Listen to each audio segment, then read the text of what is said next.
Eu trabalhei 30 anos na concessionária, né? Então, assim, essa paixão veio disso aí. E quando chega agora, aí a gente quer preservar, porque é o que vem da lembrança de criança, né? Essa que é a importância muito. Os carros que rodavam na época que eu vim para cá, eram os melhores possíveis. Trator, Jeep e Volkswagen era muito bem de vida lá, tinha seu Volkswagen. Mas, numa geral, era Jeep. Os volantes dos carros antigos tinham uma folga de meia volta, mais ou menos, para poder pegar. O freio, muitas vezes, você tinha que bombar várias vezes para pegar. Quando pegava uma roda da frente, o freio pegava só numa roda, puxava. Tem um momento inicial, alguém inventou o carro e tal. Tem um momento que nós estamos, entre esses dois instantes, existe um auge da coisa. Mas é o melhor sentimento do mundo. Para mim não tem coisa mais satisfatória do que eu pegar meus carros e sair para viajar. Quando Maringá teve início, como município, a gente ainda vê na legislação urbana uma preocupação com a presença de animais circulando as vias públicas, né?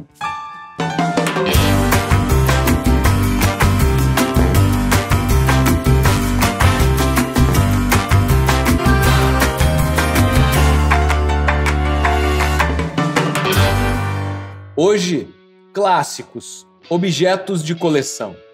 No passado, fundamentais para o desenvolvimento das cidades. Além de transportar pessoas, estes veículos carregam consigo diferentes interpretações sobre a história de Maringá. De carona, são memórias que ganham evidência com o avançar do tempo. Em busca de grandes emoções, aceleramos rumo a uma época repleta de desafios e saudades. Apertem os cintos, afinal, essa será uma longa viagem ao nosso passado.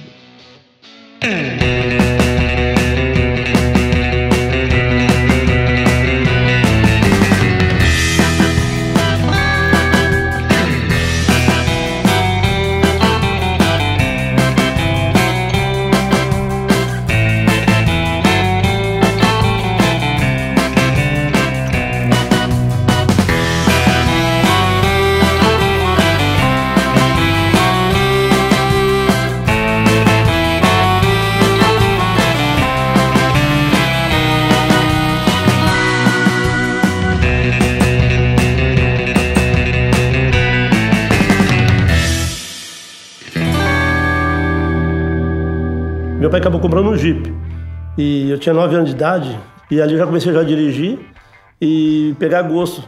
Na verdade, o carro era a utilidade para se sair do patrimônio, né? Posso dizer assim que sou viciado nisso aí, mas é paixão, é o gosto pela máquina, é o gosto pelo design, coisa que a gente, hoje em dia, a gente tem designs maravilhosos, máquinas excelentes, Mas tudo que está ligado aí à década de 70, 60 e 90 é o que me fascina. Quando se trata de carro antigo, não é tão fácil encontrar peças, principalmente que hoje não se encontra mais peças originais, né? Como antigamente. E quando encontra, são absurdamente caras, né? Meu pai era frentista nos anos 80 ali. Eu tinha mais ou menos 12, 13 anos de idade. Eu lavava os carros lá e às vezes apurava um pouco nos fins de semana e às vezes ele chamava a gente. E a gente começou a ter esse contato com os carros nessa época. E apareciam alguns carros diferentes e isso daí começou a chamar a atenção. Até que um dia apareceu um Maverick amarelo, muito bonito. Ele pegou e me levou, fez uma manobra com o carro, comigo dentro, sabe? E esse carro fazia um ronco, aquele ronco gostoso, né? Tradicional do Maverick, do V8 e tal. E isso daí acho que foi o primeiro arrepio.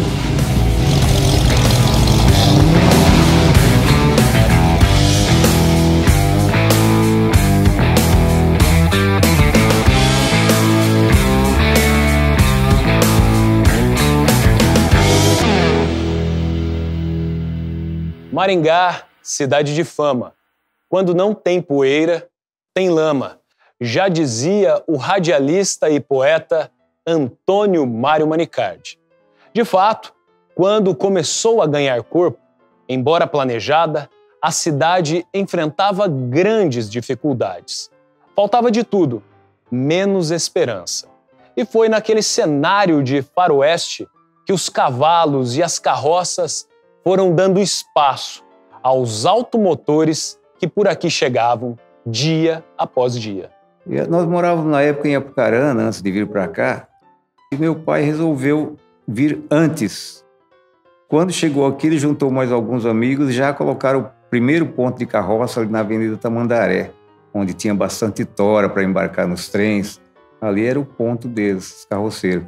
E aí ficava esperando o trem para pegar os fretes, né? As mudanças. Depois o meu pai comprou as charretes. Carro é um instrumento um pouco peculiar para muitas pessoas, para colecionadores, mais que um meio de transporte, tem uma certa magia, alguma coisa muito interessante relacionada a carros, mas ele é também parte disso de um contínuo de racionalização, que antes dele é tração animal, outras formas, né?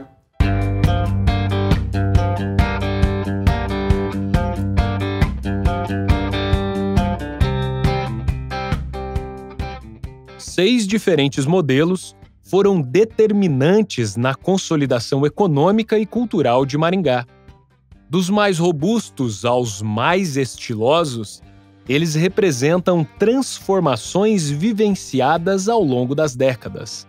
Além de clássicos, são verdadeiras máquinas do tempo.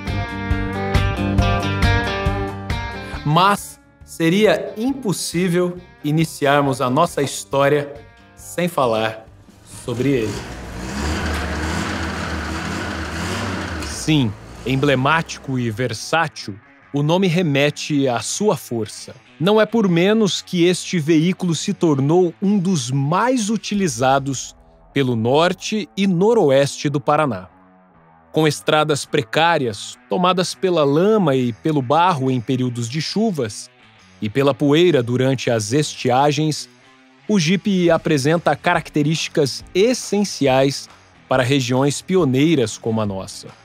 Esses diferenciais não lhe eram atribuídos aleatoriamente.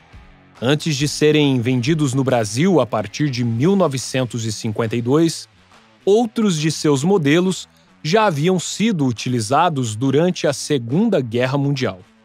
Idealizado pelo governo estadunidense, apresentou-se como um veículo leve, com tração nas 4 rodas, capaz de levar soldados e armamentos. Ao final daquele conflito, o general Dwight Eisenhower destacou o Jeep como um dos responsáveis pela vitória das forças aliadas. A Segunda Guerra Mundial já é a primeira guerra motorizada, né? Então, obviamente, aí a indústria automobilística vai ser mobilizada Ainda que o único país que realmente conseguiu se motorizar completamente, ou seja, que já não usa mais ferrovia e cavalo, são os Estados Unidos. Eles se motorizam completamente, e isso significa a produção de uma quantidade absurda de caminhões e também de veículos utilitários, né? No caso americano, o Jeep. Dizem que era o músculo do exército dos Estados Unidos, né? Aquilo que faz tudo funcionar. Não se trata apenas de um carro, é uma janela para o passado.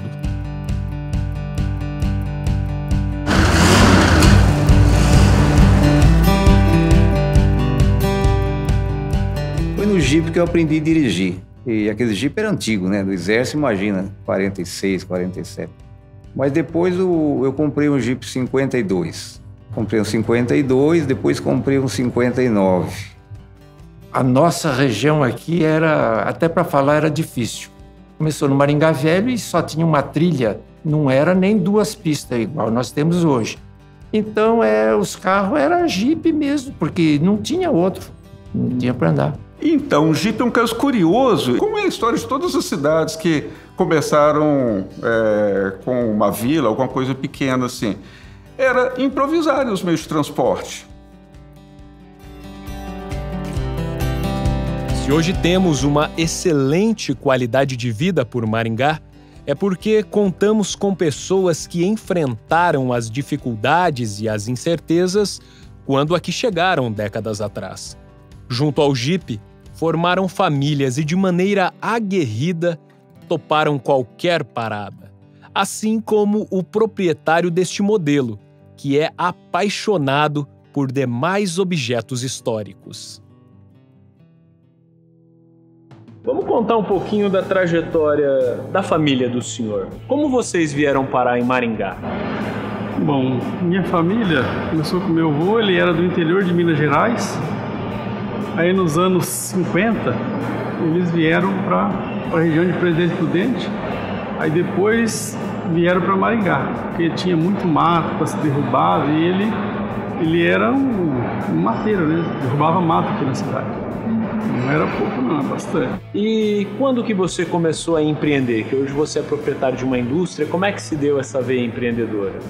Olha, começou o seguinte, eu trabalhei muito tempo na Tolardo, aqui em Maringá, entrei lá com 16 anos, né, entregador de bicicleta, porque antigamente não tinha moto para entregar. Aí eu passei a vendedor, aí de vendedor até os anos 90 mais ou menos, eu saí e fui trabalhar em uma outra empresa. Aí eu era vendedor ali e o pessoal chegava lá, você tem tal peça? Eu falei, não tem. Tem tal peça? Não tem. Só no ferro velho. Mas nem no ferro velho não tem. Aí despertou a curiosidade de fazer alguma coisa. Aí eu comecei a fazer uma pecinha, 2, 3, e assim que começou a ver a empreendedora, né? E aí você falou de bicicleta, que você fazia entregas na Tolardo, e de repente a gente entra aqui no seu barracão e se depara aqui com uma coleção com centenas de bicicletas do início do século XX que eu já vi por aqui, até do século XIX que eu vi uma grandona ali. Como é que começou essa paixão por bicicletas? Na verdade, a paixão por bicicleta começa na infância, né? Quem que não teve um tico-tico, uma bicicletinha pequena, e vem crescendo. E na época, quando meu pai era mecânico também, ele tinha uma bicicletinha bem ruinzinha lá e a gente pegava escondido para aprender a andar ainda. É complicado. Mas começou assim. E aí a gente vai virando referência, né?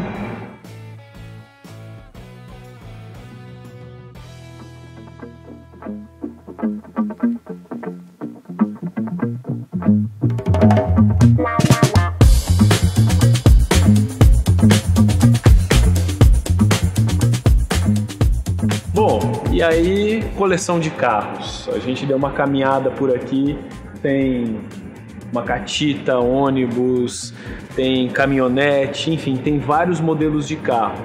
Como é que começou essa paixão por carros antigos? Eu imagino que há uma pista aí pelo seu pai, né? O meu pai, ele, na época, quando ele era mecânico, carro você achava jogado, então ele tinha vários carros em casa e sempre, como era mecânico, sempre fuçando em cima dos carros para deixar em ponto de andar, né?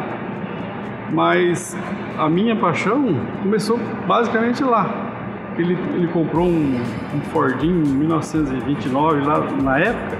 Nossa, eu gostava daquele carro. Mas aí a gente tem esse Jeep aqui. Um Willys da década de 1950, modelo raro, praticamente todo original.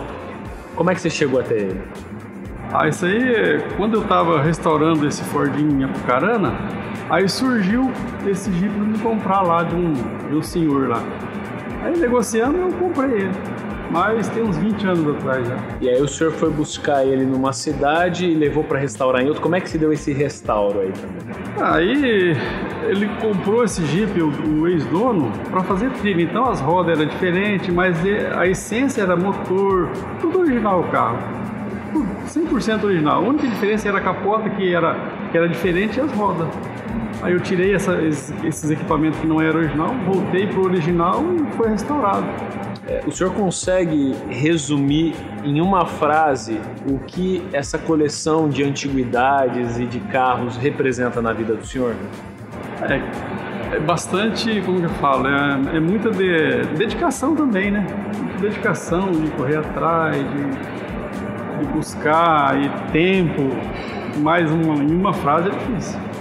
Toda vez que eu entro aqui, eu me surpreendo. E nesse caso aqui, eu estou formando, deixando um legado mais organizado, né? O amanhã pertence a Deus e a quem ficar por aí. Este é o queridinho dos brasileiros. Por Maringá, não há como precisar quando o modelo começou a circular.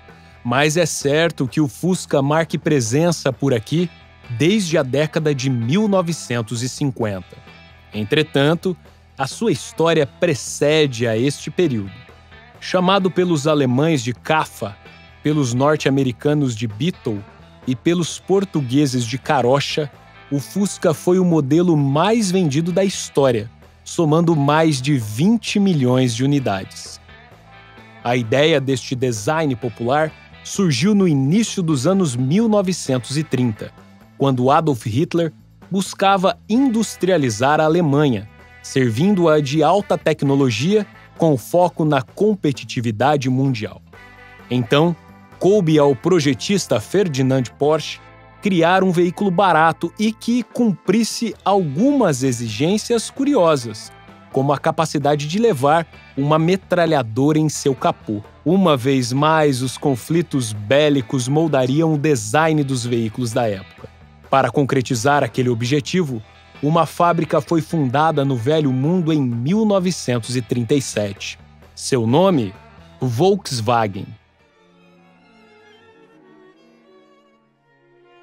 O projeto do Volkswagen, que carro popular em alemão, é um projeto que o Hitler tem de criar um carrinho popular, o termo de estudo, que a ideia é que, quando a União Soviética fosse conquistada, iam ser espalhadas grandes colônias agrícolas. Essas cidades novas alemãs seriam ligadas à Alemanha por uma rede de Autobahn, ou seja, uma grande rede de rodoviária.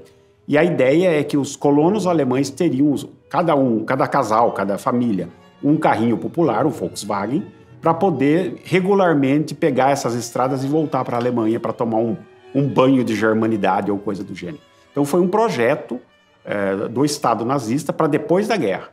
E daí depois, claro, a indústria acabou retomando ele com outro fim, né? Nos anos 50.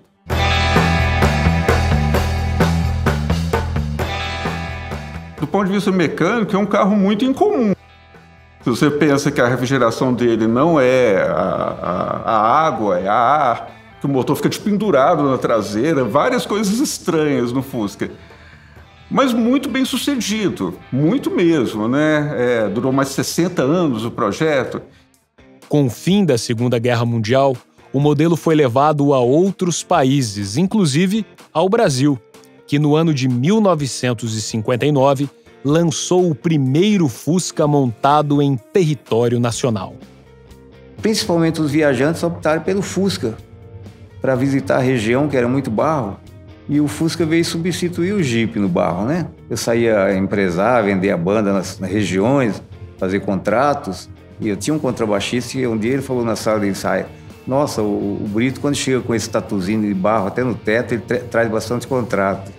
Vê cada história, né? Era um sonho de consumo que atingia fundamentalmente também a juventude, porque, além de tudo, havia uma cultura pop construída por música popular em torno do automóvel. E aí eu tinha um amigo que tinha um Fusca 74 e 1500, a potência boa, e eu comprei esse carro dele. Me lembro como se fosse hoje, ele foi me levar num sábado. Eu desci e fui limpar o carro, porque você não tinha nem grana para levar o carro no posto. Isso é obsessão, né? Isso é uma coisa impressionante, o caso do Fusca. Porque, e é até engraçado de pensar, o Fusca não é melhor em nada, se você comparar com outros carros. Ele não é mais rápido, ele não é econômico, não é mais confortável. Mas no conjunto ele é imbatível. Até a forma, o perfil do Fusca. Não é um carro com cara de mal. O Fusca não. O Fusca é um carro que quase que o para-choque dele com o farol forma um sorriso. Baratinha, bolinha, Fuscão ou Fafá. Esses são alguns dos apelidos do modelo popular alemão que conquistou o mercado brasileiro.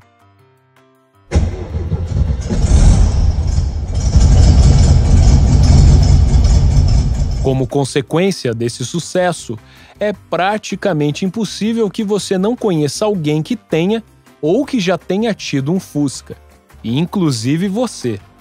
Durante a fase de consolidação de Maringá, este era um veículo que transpassava status e, acima de tudo, estampava o sonho de muitos jovens.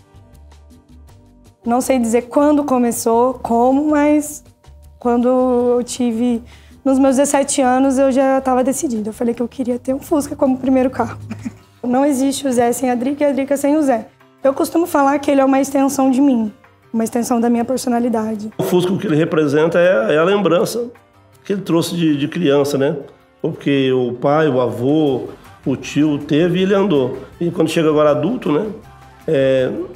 O que ele quer é relembrar aquele passado. Ele não se vende, porque...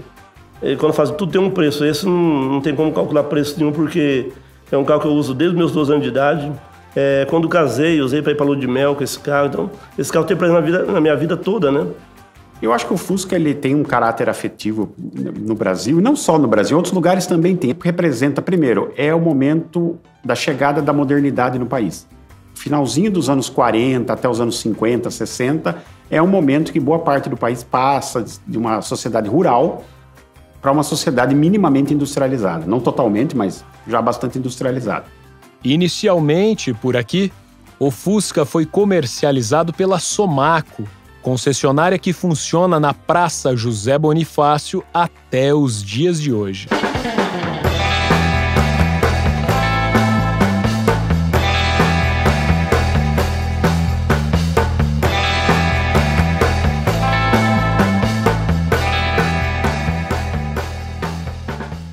Embora fosse um veículo caro, o desempenho e a durabilidade o transformaram em ótimo investimento. Não por menos, suas memórias estão intimamente ligadas à vida de muitas pessoas que passaram por aquela época desejando um Fusca, seja para uso pessoal ou comercial. Como foi o caso do conhecidíssimo professor Wilson de Matos Silva. Professor, como é que a sua família e o senhor vêm parar aqui no norte do Paraná, noroeste do Paraná, Maringá? O que o senhor pode contar dessa chegada aqui? A história da minha família vem do estado de São Paulo, né? Éramos em 9 e comecinho da década de 50, a família toda vieram para o estado do Paraná para ver se conseguia terra. Aí mudamos para um sítio, aqui pertinho de Guatemi, onde ficamos 5 anos ali. E eu vinha para Maringá a pé muitas vezes com ele. E qual que é a lembrança que o senhor tem de Maringá nessa época? Quando inauguraram a Fonte Luminosa aqui em Maringá, na Praça Raposo Tavares. Maio de 57. Em maio de 57. E estudos, professor? O senhor tinha uma perspectiva de ter uma formação acadêmica? Qual que era a vida daquele momento? Lá na roça, meu pai dava uma profissão para cada filho.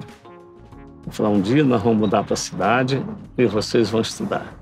Você vai fazer. Eu ia ser guarda-livro. Para quem não conhece, guarda-livro hoje é o contador, né? Mas aí o senhor foi para esse caminho? Bom, mas lá na zona rural, eu comecei o primeiro ano 3 vezes, com 7, 8 e 9 anos. E chegava a colheita de café, todos iam para a colheita, para poder ganhar um dinheirinho. E mudamos, viemos morar aqui, bem em frente ao Colégio João 23, hoje o Colégio da Polícia Militar. E ali a gente foi começando a vida. Aí eu fui fazer o primeiro ano no João 23. Tinha que arrumar alguma coisa para fazer. E eu comecei a vir aqui no antigo lixão de Maringá, onde hoje é o Unicesumar, e pegar garrafa, vender na Vida Riachuelo. Mas, professor, tem uma história também que o senhor quase foi fazer medicina na União Soviética. Então, é verdade. Naquela época tinha aquela bipolaridade entre a União Soviética, o Ocidente, a União Soviética e o outro lado, né? E meu pai falou, olha, no mundo capitalista, a gente só progride se for na base do dinheiro. No mundo socialista, divide mais ou menos igual entre todos, acabou, né? Mas... E aí eu fui fazer o curso de admissão ao ginásio. Eu fui trabalhar na retificadora Maringá, retífica de motores, Jorge Kubota. Quais foram os primeiros negócios, os primeiros empreendimentos do senhor? Então, mas aí, eu ainda trabalhando na retificadora, em vez de ser pastor ou ser médico, me casei. Terminei o ensino médio, casei. Aí que eu fui fazer faculdade, né? Tudo depois de casado. E ainda... Matemática. Trabalhando na retificadora, acabava 6 horas, saía para Mandaguari. No segundo ano, já consegui comprar um carrinho.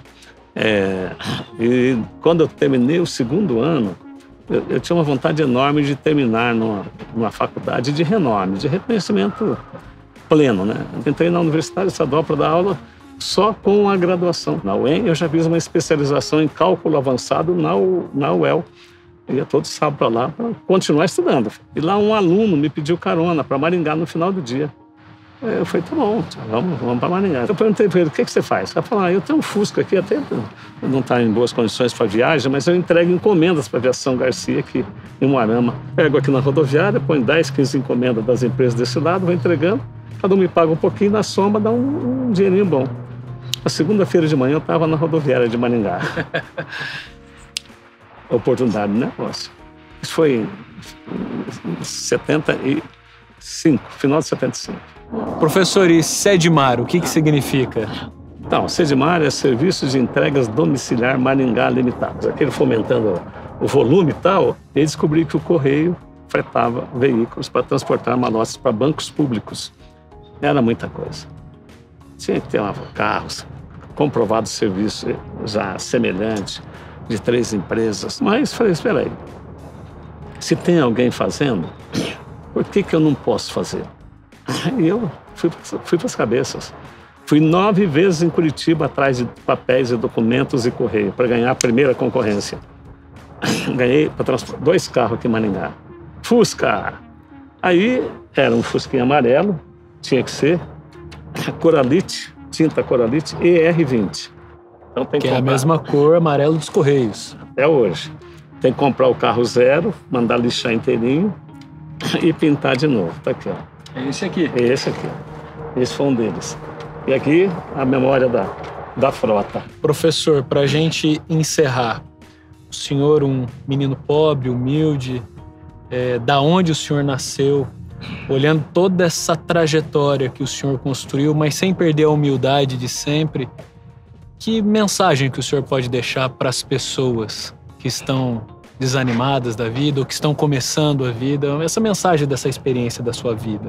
Quem tem sonhos e coloca toda a força de sua alma em seus sonhos, o universo conspira em seu favor. As coisas vão acontecendo, vão fluindo. Nesse período de Unicesumar, eu comecei com 180 alunos e 2 cursos. Construí 150 mil metros quadrados de prédio. Eu trouxe a experiência de uma construtora, que eu fiz 8 prédios em Maringá, do matemático, da logística, do transporte, e e do tempo que eu fiz a gestão na Faculdade de Jandai. Então, tive essa oportunidade de reunir todas essas habilidades, porque na universidade exige todas elas. O azar é quando uma pessoa despreparada encontra uma oportunidade. Não vai dar certo, vai? Nunca. E a sorte é quando uma oportunidade encontra uma pessoa preparada. Perfeito.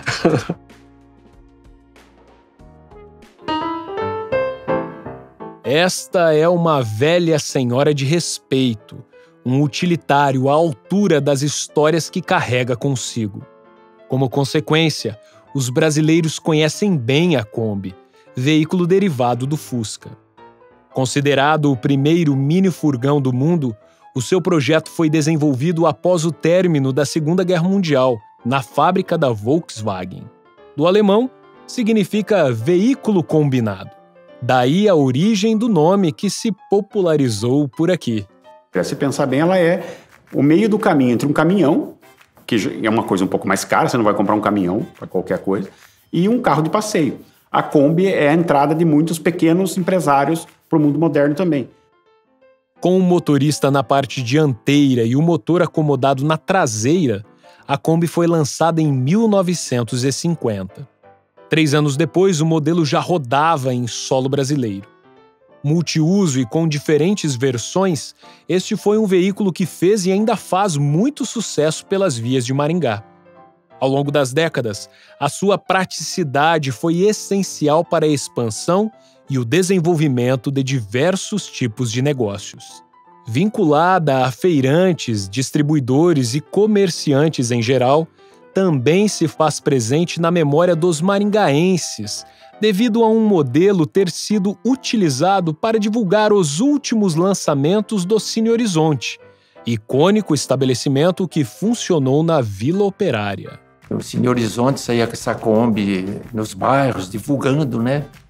Porque era o que a gente tinha lá, era ir pro cinema, matinê ou à noite, né?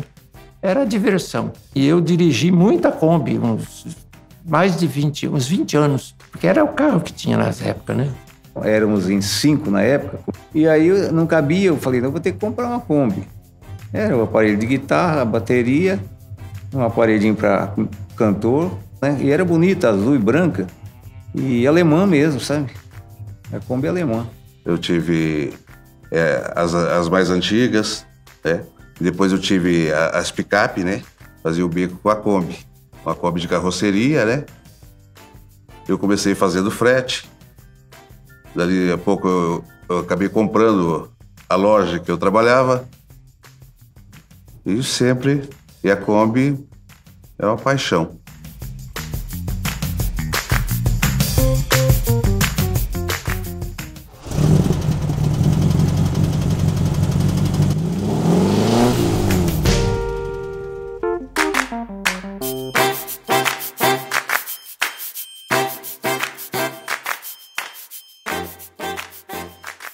Depois de quase 6 décadas, o seu modelo histórico saiu de linha de produção, tornando maior o desejo pelas raridades que ainda sobrevivem ao tempo.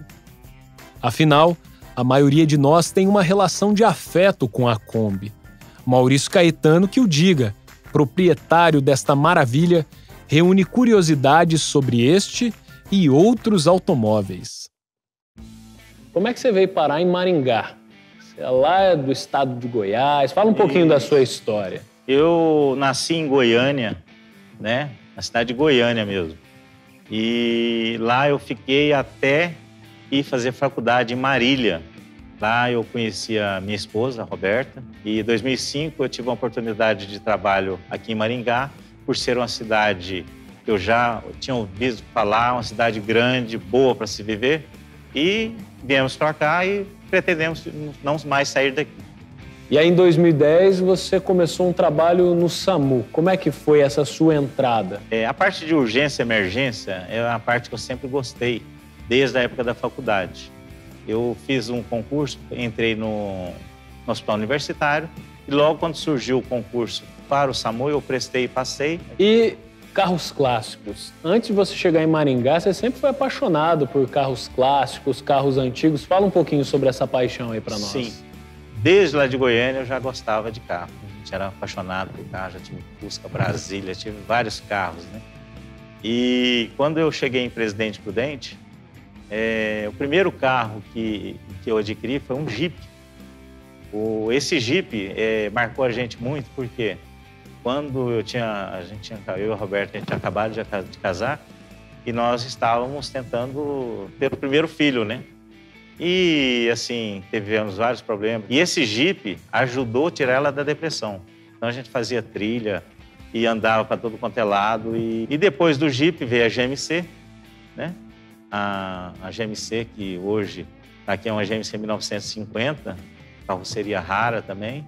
Você tem muitos carros aqui, né? Isso. Você falou da GMC, você tem ali o Mustang, o Maverick, mas também tem essa Kombi. Qual que é a história dessa Kombi? A Kombi, eu sempre tive uma paixão pela Kombi, né? E nós fomos para um passeio para Las Vegas e passamos por Los Angeles. Lá em Los Angeles, a cultura por Volkswagen é muito grande. Visitei várias lojas e lá eu vi uns modelos de Kombi. Eu falei, não, preciso fazer uma naquele modelo californiano. Você vê que ela tem uma prancha em cima. Eu não surfo, mas é só o modelo, né? O que os carros clássicos e essa coleção representa na sua vida, Maurício? Na minha vida, eu tenho isso aqui como uma terapia. Como eu te disse, eu trabalho na parte de urgência e emergência do SAMU, sou anestesista, já trabalhei em UTI. Então, só lugares que, né, você chega em casa com a cabeça cheia. Tanto é que minha esposa até, às vezes, ela pega. Às vezes eu chego em casa, põe um carro do lado de fora, pego uma aguinha mineral, um som e vou lavar o carro. Então, se falar assim, o que se distrai, o que é seu hobby hoje? Meu hobby é os carros antigos.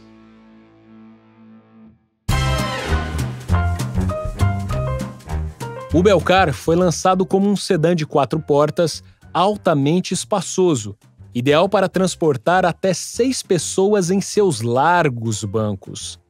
Este veículo foi produzido no Brasil pela VMAG, sob licença da alemã DKW, também pronunciada como DKV, siglas que, em tradução literal, significam a Pequena Maravilha. A aceitação do mercado garantiu que fossem fabricadas mais de 50 mil unidades entre 1958 e 1967, fazendo com que o Belcar tivesse diferentes motorizações, além de um design inovador para sua época. Esses benefícios conquistaram a atenção de um público cada vez mais exigente. Conhecido inicialmente como Grande DKW VMAG, foi denominado como Belcar apenas em 1961, sendo este nome a junção das iniciais das palavras inglesas Beautiful Car. Agora, as montadoras, não só elas, mas enfim, a indústria do primeiro mundo começa a tomar a decisão de não ficar presa nas fronteiras dos países, mas espalhar unidades produtivas pelo mundo. O Brasil se torna atrativo também porque é um país que, graças ao Vargas, tinha uma indústria siderúrgica. E o JK faz toda uma série de políticas fiscais, etc., para realmente estimular essas empresas a vir. E isso conseguiu. Ele lança a indústria automobilística com base no Brasil.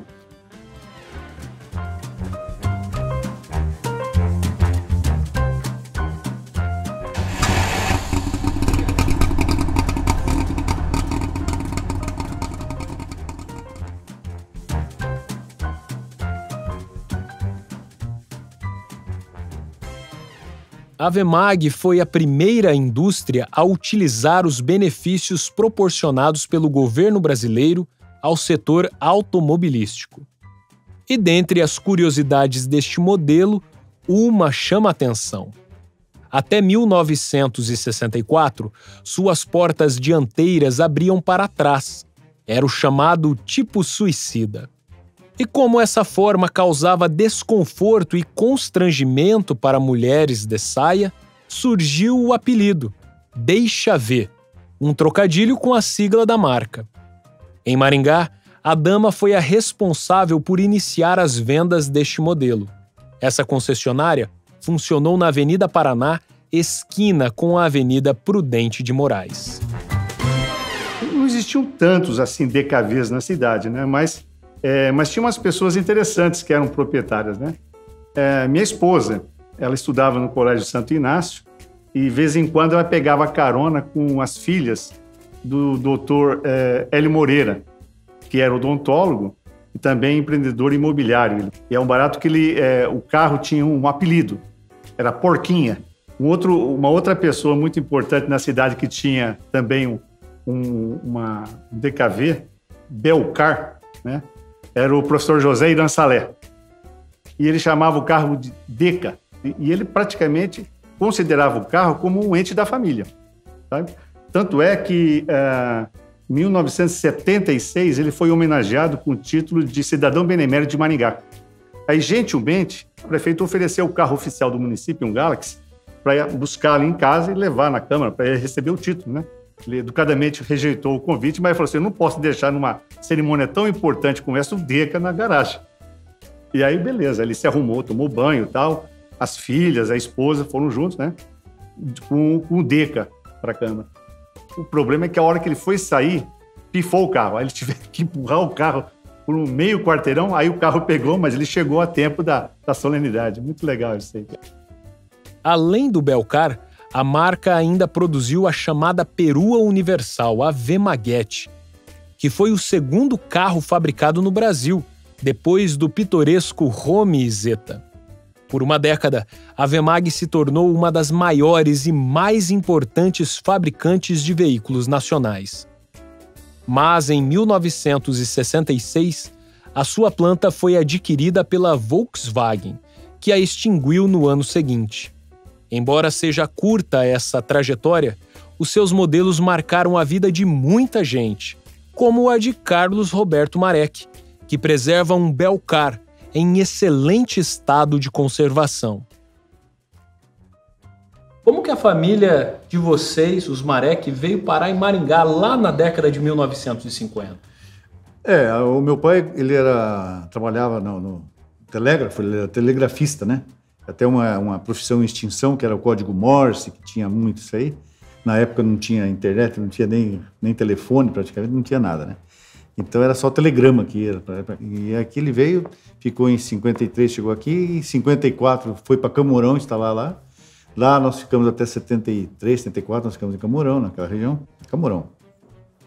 E aí quando foi em 80, por aí, 79, 80, eu fiz um concurso na Telepar e vim trabalhar na Telepar. E só tinha vaga em Camorão e comecei a trabalhar na Telepar em Campo Mourão. E qual era a função do senhor na Telepar? Eu fazia a parte comercial. O que era essa área comercial, na verdade? Eram os postos de serviço que existiam, ponto onde você ia lá e fazia as ligações. Pedia a ligação, eles tinham que preparar e fazer a ligação. Comecei cuidando disso aí. E dos telefones públicos, que na época também não tinha muito. Maringá devia ter uns 40, 50 e tinha muito pouco, né? E o pai do senhor também teve um DKV. Conta um pouquinho dessa história para nós. Meu pai tinha um DKV Belcar, branco, anos 60, que era o famoso, que alguns conheciam como Deixa Ver. Aí depois, para frente, ele comprou uma Vemaguete, isso já bem na frente, uma 66. Então, na vida dele, na nossa, porque nós estávamos juntos, teve 2 casos de amor pelo DKV, e isso nos traz até a intenção de ter um DKV também. E como é que esse Belcar veio parar nas mãos do senhor? Aí em 96, retornei a Moarama. Eu cheguei lá, morava num apartamento, não tinha garagem, deixava meu carro no posto de gasolina. E lá nesse posto de gasolina tinha esse DKV lá, parado lá. Aí surgiu a oportunidade, fizemos uma negociação e tal, e acabei comprando ele lá. Na época não se falava em restauração, né? Não tinha esse termo, restauração. E aí eu levei na oficina, ele desmontou o carro inteirinho, acabei fazendo ele aí, tá aí com nós desde lá. E o que ele simboliza na vida do senhor, na família do senhor? No fundo, ele é o Marek, eu sou o DKV. É um sinônimo aí, os dois sempre estão juntos. E a gente tem um carinho especial por ele também. Esse desejo, essa paixão por colecionar carros clássicos Não só o senhor que tem aqui o Belcar, mas o que o senhor acha que representa na vida dos colecionadores? Eu entendo que você colecionar, você ter esses, é interessante porque você consegue manter uma cultura que existiu. Um carro antigo, ele, em outras palavras, é um patrimônio. Obrigado, seu Mário. Valeu, que é isso. Obrigado. Valeu. Em 1968, a Ford assumiu o antigo projeto da Willys, dando a ele a personalidade que a marca trazia consigo na motorização, nas suspensões e na direção, além do silêncio ao rodar. Batizado de Ford Corcel, o modelo fazia clara alusão ao cavalo selvagem de seu logotipo. Também buscava, com isso, se conectar ao Mustang, outro sucesso mundial da marca. Se eu fosse eleger dois automóveis assim emblemáticos da minha infância, um era o Corcel e o outro era o Opala, que era um carro mais arrojado, mais amplo, né? Que teve várias vidas, várias transformações. O Corcel, na verdade, foi um carro popular brasileiro, meu pai principalmente. Ele começou a namorar minha mãe com um Corcel. E aí ele conta que colocou um escapamento esportivo e ele já chegava perto da casa da minha mãe acelerando, ela já ouvia, sabia que ele estava chegando. É um carro com uma mecânica muito confiável, muito simples. E eu tive um Corcel também. Por conta disso aí, eu já tive um Corcel também, muito tempo. Depois troquei, lá para frente. Em Maringá, o veículo foi comercializado pela Pismel, concessionária que ficava na Avenida Brasil. Pismel Maringá, que ficava na Brasil, entre a Piratininga e Erval, um prédio muito bonito, moderno, todo envidraçado na frente, com estrutura metálica, e você namorava os carros, né?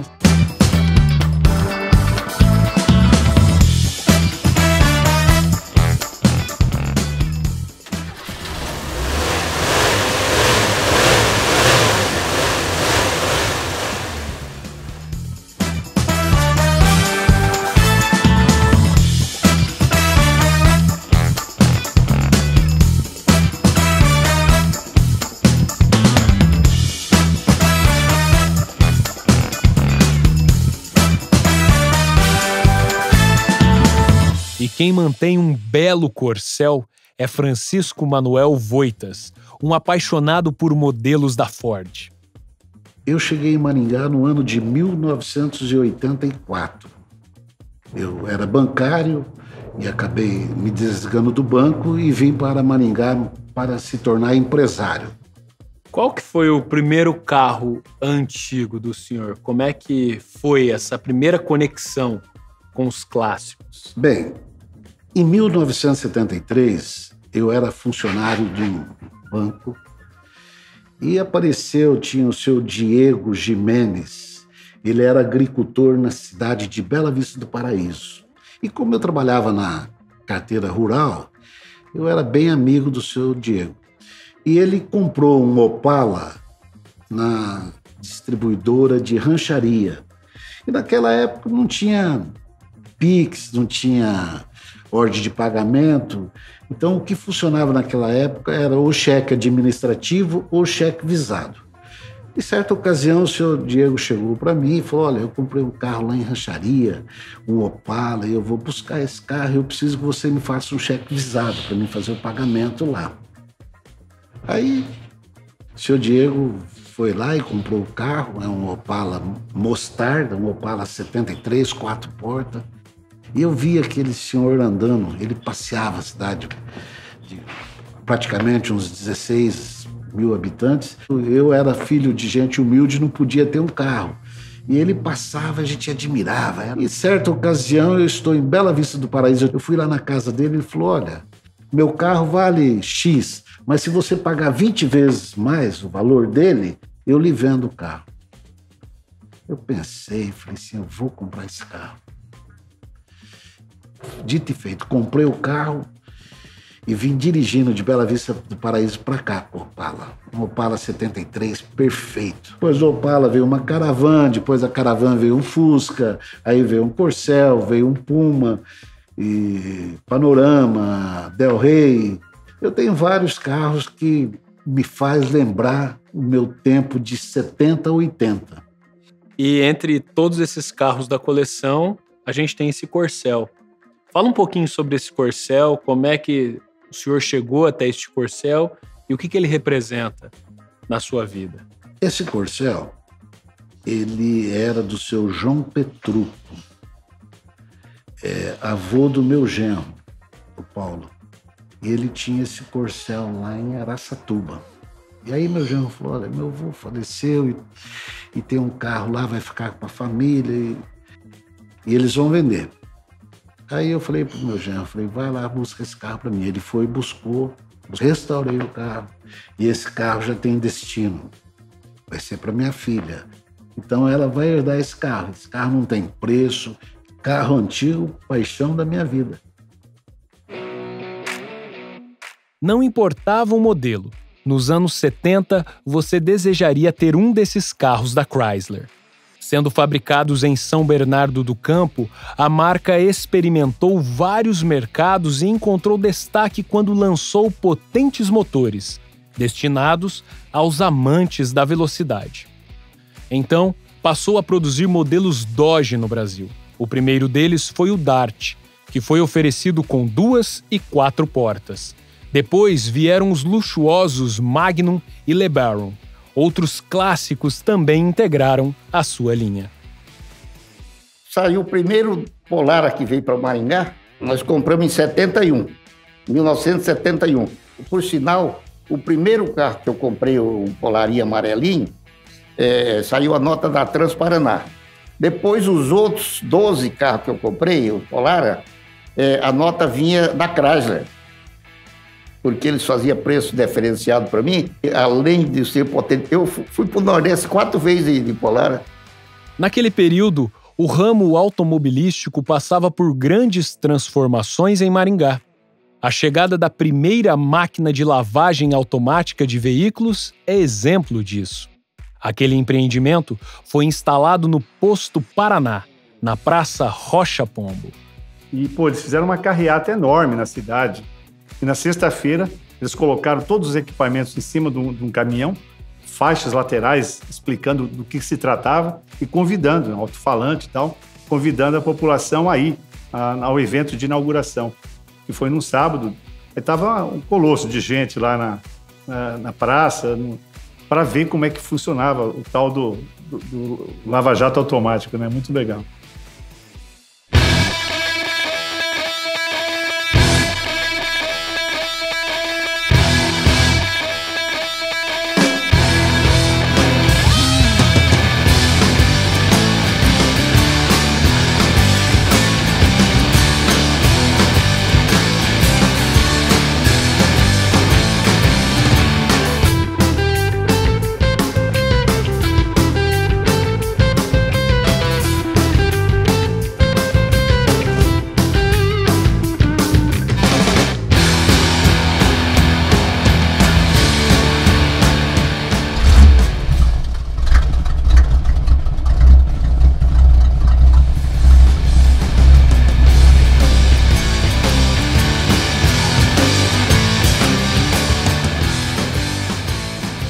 Com uma cidade mais cosmopolita, os veículos da Dodge passaram a ser comercializados pela Transparaná, concessionária que ficava na Avenida Brasil, esquina com a Avenida São Paulo. Sob gerência de Pedro Granado, esta revendedora chegou a promover uma exposição com diferentes modelos da marca na então Praça Dom Pedro II, em frente à Catedral Nossa Senhora da Glória.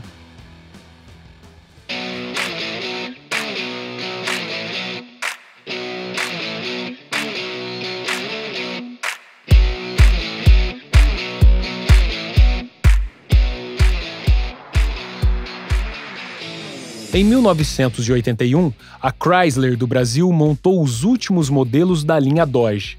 A decisão de encerrar a marca veio da Volkswagen após adquirir a sua planta em território nacional.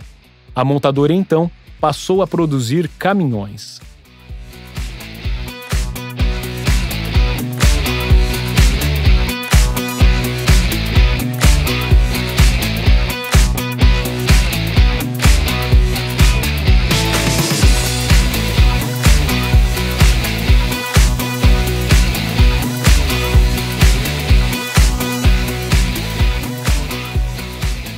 toda forma, embora os Dodges tenham sido carros de projeção social, eles também criaram forte apelo emocional, como o casal Edivaldo Silva e Marcela da Rocha pode comprovar. Marcela e Edivaldo, casal V8. Da onde que veio essa paixão por carros clássicos, carros antigos? Como é que a gente pode começar essa história, gente? Bom, eu acredito que você não aprende a gostar, você já nasce gostando, entendeu? Meu pai sempre gostou muito de carros. Meu pai, para trocar de carros, era um parto. O pai era bancário e todos os bancários tinham carros melhores e iam trocando de carro todos os anos, e ele não. E aí, como é que vocês se conhecem, então? Dois apaixonados por carros clássicos, como é que essa história de amor e clássicos tem início? Não começou por conta dos carros, por incrível que pareça. Foi por conta do rock and roll, através de amigas em comum. E a terceira pergunta que ele me fez foi: que estilo musical você gosta? E eu morrendo de medo de dizer que eu curtia um rock and roll, pra ele falar: nossa, deve ser doida, deve ser... deve ser muito doida. E aí eu falei assim: eu gosto de um rockzinho. Aí ele apaixonou. É engraçado que a segunda vez que eu fui na casa da Marcela, eu fui com o Dodge, né? E quando eu estacionei lá na frente, a mãe dela saiu e perguntou: pô, esse é um Dodge? Então a mãe dela já também vinha de um passado em relação a carros, né? Bom, carro, paixão e rock. Não tinha como dar errado, né? Bom, mas aí vocês começam uma coleção de carros. Tem muitos exemplares bacanas aqui conosco nessa garagem. Daqui a pouquinho a gente fala sobre o Dodge, mas quais foram as aquisições? Como é que se deu a construção dessa coleção? Eu queria carros que fossem raros. Carros que não via na garagem. E ele enlouqueceu, gente, porque a gente tinha dinheiro para investir numa casa. E eu cheguei nele e falei: não, vamos comprar tudo em carro? Mas aí qual que foi o primeiro carro? Aí foi o Bel Air. O Bel Air. Nós chamamos ele de Bel Air, que é o Chevrolet Skyline 1951. E depois vocês compraram outros carros, né? Sim. Tem algumas raridades como esse SP2 e tal. Sim. Como é que se dá a busca por carros? Quem que faz essa busca? É você? É a Marcela? Quando ele mostrou assim a foto da SP2, eu falei: nossa, que carrinho esquisitinho, né? Que carro é esse? Quando eu fui pesquisar, eu falei: pode pegar. Pode comprar, que isso é um bom negócio. É bem raro. Ele é um clássico no Volkswagen. A gente tem informação que existem menos de 2.000 exemplares rodando. Foram produzidos 10.000 em 4 ou 5 anos de fabricação. E só existem 2.000 remanescentes, né? Então... E hoje vocês atendem muitos eventos, Sim. especialmente casamentos. E qual que é a preferência dos noivos, assim? Qual que... Casa da década de 50. Eles são mais românticos. Eles têm aquela pegada justamente de ser raro, de ser singelo. E da época de ouro, né? Lembra muito Elvis, lembra muito os Cadillacs antigos. Edivaldo, você tem uma tatuagem aí, né? Isso, tá aqui, ó. De um Dodge. E o que esse Dodge Magnum, que é um dos clássicos mais luxuosos, representa na sua vida? O Dodge, o Magnum, ele foi um dos carros da Dodge Chrysler do Brasil montado aqui no Brasil, mais caro dos últimos tempos, na época de 79, né? Pra mim, ele representa praticamente a metade da minha vida, né? Em 2004 veio adquirir ele, e já estamos aí em 2023, né? São metade de uma vida. E é engraçado que na época que eu queria comprar um carro antigo, eu sempre falo que eu não escolhi o Magnum, ele que me escolheu. Foi por conta do meu irmão do meio, que sabia que eu queria comprar um carro antigo. Ele falou: achei o carro para você e é a sua cara. Marcela, Edivaldo, vocês com essa paixão acabaram sendo pauta de matéria da principal revista de carro do Brasil, né? Conta um pouquinho como é que foi essa experiência. Estar na quatro rodas é inesquecível, né? E tudo graças à internet. Quando nós criamos a empresa, né, que leva o nosso nome, que é Me Leva, Marcela e Edivaldo Leva, mais do que as noivas, as pessoas começaram a ter curiosidade. Nossa, como que é viver com esses carros? Como que é limpar e tal? E eu falei: olha, meu amor, vamos criar um Instagram para nós dois ali? A gente coloca as bobeiras do nosso dia a dia. E deu muito certo. O que vocês têm de desafiador em manter uma coleção como essa? Eu imagino manutenção, enfim, às vezes falta uma peça, onde buscar as peças. Tem alguma curiosidade que vocês poderiam contar para nós? Eu imagino que várias, mas uma que vocês poderiam destacar. Eu acho que em relação a carros antigos, a mecânica é o coração de tudo, né? E você arrumar um bom mecânico hoje, nos dias de hoje, não está fácil, né? Graças a Deus, por conta de amigos, que eu fui apresentado ao meu mecânico, que é o Jorge, e se tornou um amigo, né? Ele faz parte da família hoje, né? Eu visito mais o Jorge do que provavelmente médico, né? Com certeza. Eu faço mais consulta no Jorge do que consulta médica. Para encerrar, primeiro com a Marcela, o que representa para você carros clássicos? Qual que é uma frase que poderia traduzir essa sua paixão? Eu sou apaixonada, assim, pelos carros, e porque eu posso dizer que os carros, eles mudaram minha vida. Não tem como falar de Marcela sem falar de carro. Pegar de carona a palavra da Marcela, né? Acho que carro antigo, carro clássico, ele não deve ficar parado, né? Tem que viver, tem que fazer com que a história chegue a certas pessoas, né? Hoje nós temos jovens aí na faixa de 15 anos que não sabem o que é um Dodge, que não sabem o que é um Landau, né? Então nós estamos aí para poder mostrar para esses jovens que os carros estão impecáveis e que um dia viveram a história. E a paixão de ver carros é indescritível, para mim é indescritível.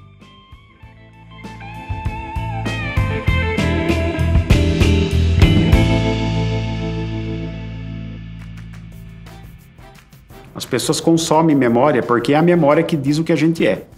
E você ter uma relação até afetiva com os objetos é cultivar essa memória. Então, por que os carros são tão... são um dos objetos que mais atraem essa afetividade? Porque é um objeto importante na vida das pessoas e, principalmente os mais antigos, como eu falei, representavam uma transição de um mundo para o outro. A ideia de você ter controle sobre uma parte da realidade. Acho que essa é a principal ideia. Coleções, em geral, elas têm a ver com uma época muito boa da sua vida. Você conter uma parte da realidade, do tempo, por meio de um objeto. Tal.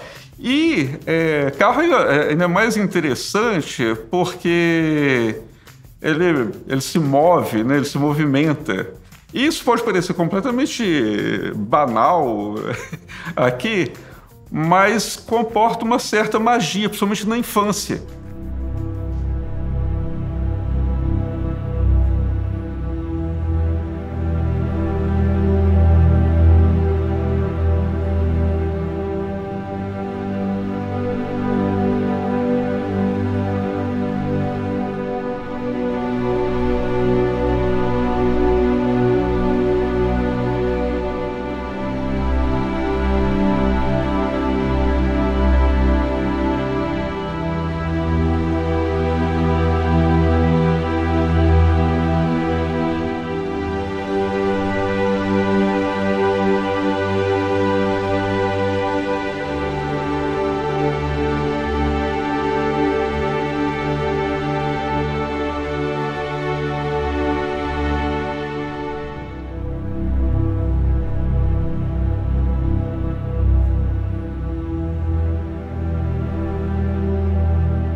É claro que diversos outros modelos automotores fizeram parte da formação do norte e do noroeste do Paraná.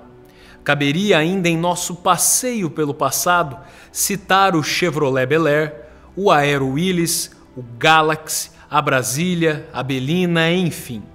Mas é evidente que alguns modelos acabaram tendo maior destaque que outros devido ao seu impacto na sociedade, a quantidade comercializada e, claro, a resposta que trouxeram às necessidades e às dificuldades de nossa região.